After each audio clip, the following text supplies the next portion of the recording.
Friends, welcome back to my channel. जय श्री कृष्णा। चलिए जानते हैं द्रौपदी के पिता और गुरुद्रोण के मित्र और धृष्टद्युम्न के पिताजी के बारे में महाभारत की रोचक कहानियाँ। महाभारत के युद्ध में राजा द्रौपद के बेटे धृष्टद्युम्न ने कौरवों और पांडवों के गुरु द्रोणाचार्य का सिर धड़ से अलग कर दिया। इस तरह धृष्टद्युम्न ने अपने पिता के अपमान का बदला ले लिया। महाभारत की कहानियां हम बचपन से सुनते आ रहे हैं। अधिकतर लोगों को पता है कि पांडव और कौरवों के गुरु द्रोणाचार्य का महाभारत के युद्ध में वध हो गया। राजा द्रौपद ने बेटे धृष्टद्युम्न ने द्रोणाचार्य का सिर धड़ से अलग कर दिया।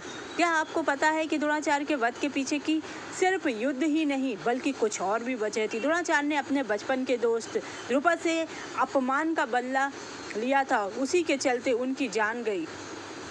कहते हैं कि द्रोणाचार्य और द्रुपद बचपन के मित्र थे। दोनों ने साथ में शिक्षा ग्रहण की थी।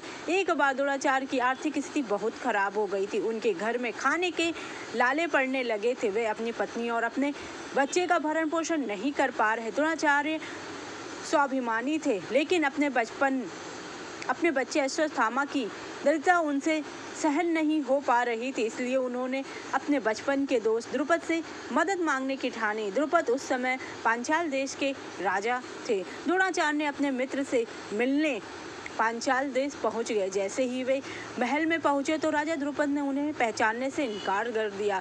द्रोणाचार्य ने उन्हें बचपन के सारे किस्से बताए। फिर द्रुपद ने कहा कि एक राजा और गरीब ब्राह्मण कभी मित्र नहीं हो सकते। द्रोणाचार्य अपमान का घूंट पीकर वहां से चले गए, मगर उनके मन में बदले का भाव आता रहा।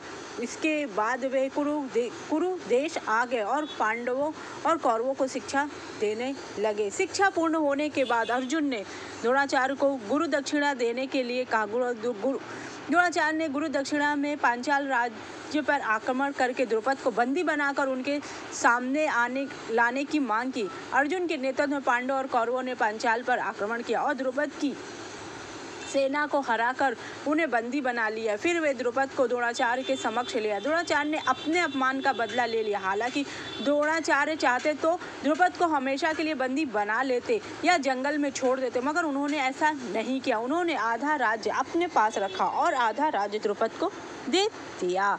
द्रुपद के पास आधा राज्य तो वापस आ गया, लेकिन वे जनता के सामने मुंह दिखाने लायक नहीं रहे। राजा द्रुपद के मन में बदले की भावना इतनी गहरी हो गई कि द्रोणाचार्य को कुरु राजवंश का समर्थन था, इसलिए वह उनका सामना नहीं कर सकते थे, ना वो बाल बाका कर सकते। द्रोणाचार्य का सर काटने के लिए उन्होंने महायज्ञ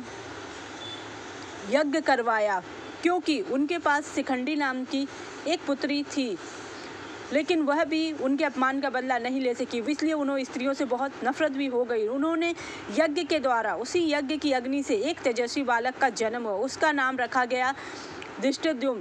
द्रोणाचार्य धृष्टद्युम्न के ही हाथों मारे जाएंगे, क्योंकि वह राजा द्रुपद ने यही कामना करके यज्ञ किया। उसी यज्ञ से द्रौपदी का भी जन्म हुआ। वह द्रौपदी को नहीं चाहते थे कि उनकी कोई पुत्री पैदा हो जो उनके अपमान का कारण बने, लेकिन देवताओं ने कहा कि तुम्हें यह पुत्री लेनी ही पड़ेगी। तब उन्होंने उसके लिए जीवन भर का कष्ट मांगा और जीवन भर अपमान मांगा। उसके बाद द्रौपदी का जन्म हुआ। जब द्रौपदी का जन्म हुआ तब वह चाहते थे कि उनका विवाह अर्जुन से हो, क्योंकि अर्जुन ही वह महान योद्धा था जो कि उनके अपमान का बदला ले सकता था। तब उन्होंने मछली का निशाना लगाना जल पात्र में देख के, तेल के पात्र में देख के, जो उनकी आंख में निशाना बाण लगाएगा उसी से वह स्वयंवर उसका करेंगे। लेकिन इत्तेफाक से उस समय ब्राह्मण भेष में पांडव वहां पहुंच गए, जो कि लाक्षागृह से जीवित बचे थे, और उन्होंने से अर्जुन ने अपने बड़े भाई के कहने पर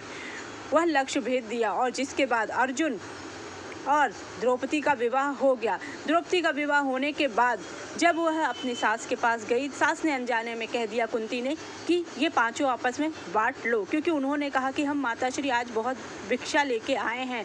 तब द्रुपद को अपनी पांचों अपनी बेटी का विवाह पांचों के साथ मंजूर नहीं था, लेकिन फिर भी भगवान श्री कृष्ण आए और बताए कि द्रौपदी के पूर्व जन्म के ही कर्म है, जिसके कारण उन्होंने शिव जी से वर मांगा था और शिव जी ने उन्हें कहा था कि एक इंसान में ये गुण नहीं हो सकते। इसके बाद पांचों के साथ उनका विवाह हो जाता है। महाभारत के युद्ध में द्रोणाचार्य कौरवों की तरफ से लड़ रहे थे, द्रुपद ने पांडवों का साथ दिया। जब पांडवों ने छल से द्रोणाचार्य को निहत्था बना दिया तो धृष्टद्युम्न ने ही उसका सिर धड़ से अलग कर दिया और मृत्यु लोक में पहुंचा दी। इस तरह धृष्टद्युम्न ने अपना बदला लिया। अश्वत्थामा ने धृष्टद्युम्न को मौत के घाट उतार दिया और उसने अपने पिता के मौत का बदला लिया। अगर आपको मेरी जानकारी अच्छी लगी तो मेरे चैनल को लाइक कीजिए, सब्सक्राइब कीजिए, शेयर कीजिए। Thank you so much.